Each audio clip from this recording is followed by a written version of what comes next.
안녕하세요, 김촌입니다. 먼저 조금 전에 끝난 경선 2주차에 접어든 27일 울산 지역 경선 소식부터 전해드리겠습니다. 이재명 대표가 울산 경선에서도 90.56%로 압승했고 김두관 8.08, 김지수 1.36%가 나왔습니다. 다음으로 가장 주목된 최고위원 소식인데요. 1주차 때는 정봉주 후보가 1위를 달렸는데요. 누적 득표율 4위에 머물렀던 김민숙 후보가 지역별 경선 득표 기준으로 첫 1위를 달성했습니다. 총 8명이 맞붙은 최고위원 울산 경선 결과는 김민석 후보, 정봉주 후보, 전현희, 김병주, 한준호, 이현주, 민영배, 강선우 후보 순으로 높았습니다. 한준호 후보가 올라가고 이현주 후보가 내려온 부분도 주목할 만한 지점인데요. 한편 이날 오후에는 부산 경남 지역 순회 경선이 치러지며 총 15차례 실시되는 지역 순회 경선은 다음 달 17일 서울에서 마무리됩니다. 한편 김두관 후보는 낮은 지지율만큼 더 안 좋은 방향으로 연설을 하며 이재명 후보를 향해 지난 총선 때 영남을 전혀 신경 쓰지 않았다고 직격했습니다. 김지수 후보에 대한 격려와 박수를 요청하며 여유 있는 모습을 보이기도 했습니다. 경찰 이준석 무혐의 파문. 지난 22대 총선 과정에서 상대 후보에 대한 허위사실 공표 혐의로 고발당한 이준석 개혁신당 의원이 경찰에서 무혐의 처분을 받았습니다. 머니투데이에 따르면 경기 화성 동탄경찰서는 25일 이준석 의원의 공직선거법 위반 혐의가 인정되지 않는다고 판단, 사건을 불송치 결정했다고 합니다. 경찰은 이준석 의원의 발언이 공직선거법에서 규정하고 있는 낙선 목적의 허위사실 공표나 후보자 비방죄가 있다고 볼 증거가 불충분하다고 봤다고 합니다. 이준석이 무혐의라니 오히려 이 정도라면 민주당 국회의원들은 꼬투리 잡을 게 하나도 없겠다라는 말이 나올 정도입니다. 뽑힌 것도 의문이지만 이어서 무혐의까지. 만약 민주당이었다면 다른 결과가 나왔을지도 모르겠는데요. 한편 이준석 의원은 무혐의라 좋은지 TV에 나와서 지난달 처음으로 찍혔는데 992만 2천원이었다라며 스스로 자신의 월급을 자랑했습니다. 이어서 이진숙 안 끝났다. 최민희 일주일 후 또 간다. 최민희 일주일 뒤 현안 질의를 하기로 했습니다. 이진숙 후보자는 자진 사퇴하십시오. 사흘간의 인사청문회가 끝났습니다. 이진숙 후보자의 의혹을 제대로 규명하려면 사흘로도 부족하기만 하네요. 이 후보자는 역사인식, 언론 간, 도덕성 등 모든 면에서 부적합한 인사임이 이번 인사청문회를 통해 드러났습니다. 일본군 위안부는 강제로 이루어졌다. 자위대의 한국 진출을 반대한다. 일본 교과서 왜곡은 잘못됐다. 이런 말도 못하는 대한민국 방통위원장이 될 수 있습니까? 법인카드의 개인적 썼음을 누가 봐도 뻔히 알 수 있는 수많은 사례가 제시됐음에도 증거는 내놓지 않고 뻔뻔하게 무조건 업무용으로 썼다고 앵무새처럼 반복합니다. 법이 보장한 최장기간, 그동안 국회에서 유례가 없는 사흘의 인사청문회도 부족해 일주일 뒤 현안 질의를 하기로 했습니다.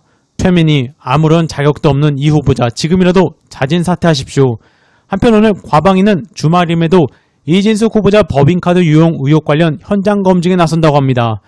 과방위는 오늘 대전 유성구에 있는 대전 MBC를 찾을 예정이며 여당은 후보자 망신 주기라며 반발하고 있어 야당만 방문할 가능성이 높습니다. 이번 과방위도 역대급으로 일 잘하고 있습니다. 이어서 손석희의 질문들에 나온 김희원 기자, 이연패, 송용 기자. 손석희의 질문들에서 한국일보 김희원 기자는 이런 주장을 했었다. 주류 언론에 문제가 없는 건 아니지만 좋은 보도가 없는 건 아니다. 최상병 사건 관련 단독 보도도 계속 쏟아지고 있지 않나. 주류 언론의 팩트 취재와 확인이 없어도 유튜브가 풍성해지겠나? 반은 맞고 반은 틀린 말이다. 주류 언론에는 조중동도 있고 MBC도 있고 한겨레 경향도 있다. 인정한다. 주류 언론에도 좋은 보도가 있긴 하다. 그런데 감시경 역할에 충실한 보도를 좋은 보도라고 할 때 조중동에는 좋은 보도가 없다. 오히려 권력을 감싸고 비호하는 나쁜 보도가 넘친다.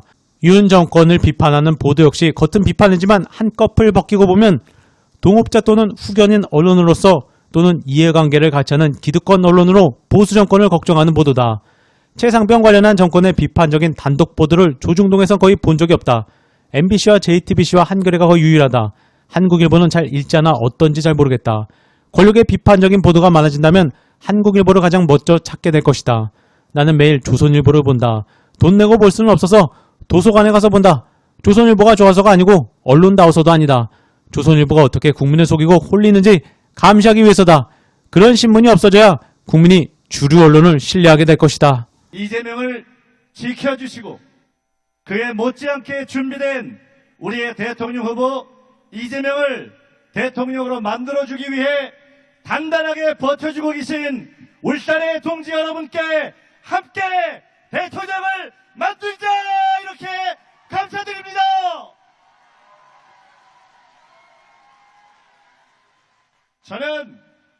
노무현 대통령께 깊은 빚과 큰 은혜를 입은 사람입니다. 2002년 이후 18년간 야인 생활을 거쳤고 노 대통령께서는 자서전에 2002년 김민석의 선택은 단일화를 위한 충정이었고 합리적 선택이었는데 참으로 어려워졌다 이렇게 품어주셨습니다. 18년의 야인 세월은 제게 정치란 원칙이고 정체성이고 가치라는 것을 가르쳐 주었습니다.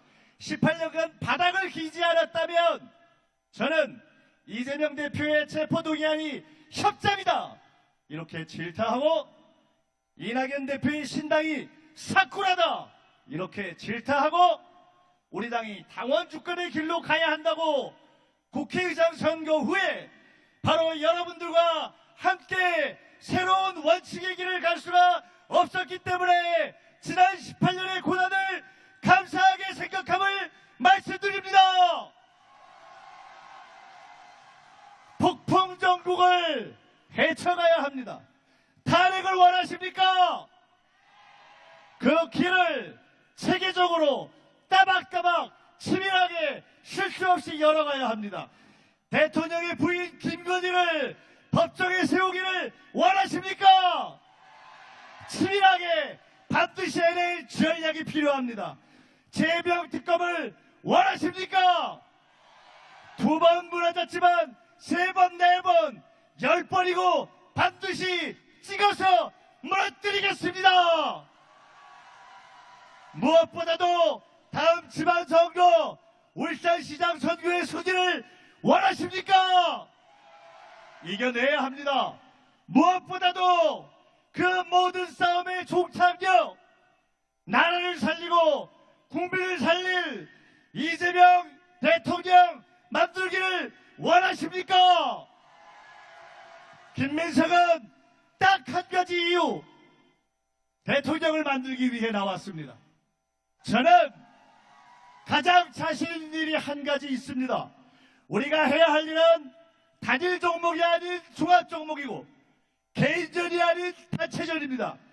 훌륭한 후보들이 계시지만 유일하게 단체전을 승리로 이끌어본 사람, 전략을 운영해본 사람, 치열하게 공격하지만 한 번도 실수하지 않은 사람, 당원과 함께 당대표 40자의 대통령 후보를 단단하게 뒷받침하고 집권의 길로 나아갈 사람, 최고위에서 이재명 대표를 뒷받침해서 단단하게 최고위의 중심을 잡을 사람 김민석 말고 현실적으로 누가 있습니까? 김민석이 잘나서가 아닙니다. 훌륭하지도 않습니다. 그러나 단체전의 승리를 위해서 우리의 집권을 위해서 김민석이라고 쓰고 집권이라고 읽어주십시오. 김민석이라고 쓰고 이재명 대통령이라고 읽어주십시오. 승리를 원하십니까? 집권을 원하십니까? 이재명 대통령을 원하십니까? 울산의 탈환을 원하십니까? 그러면 이제 사동으로 시작한 김민석을 오늘부터 따박 한 칸씩 올려서 그 중심을 잡을 최고위에 세워 주실 거죠? 감사합니다.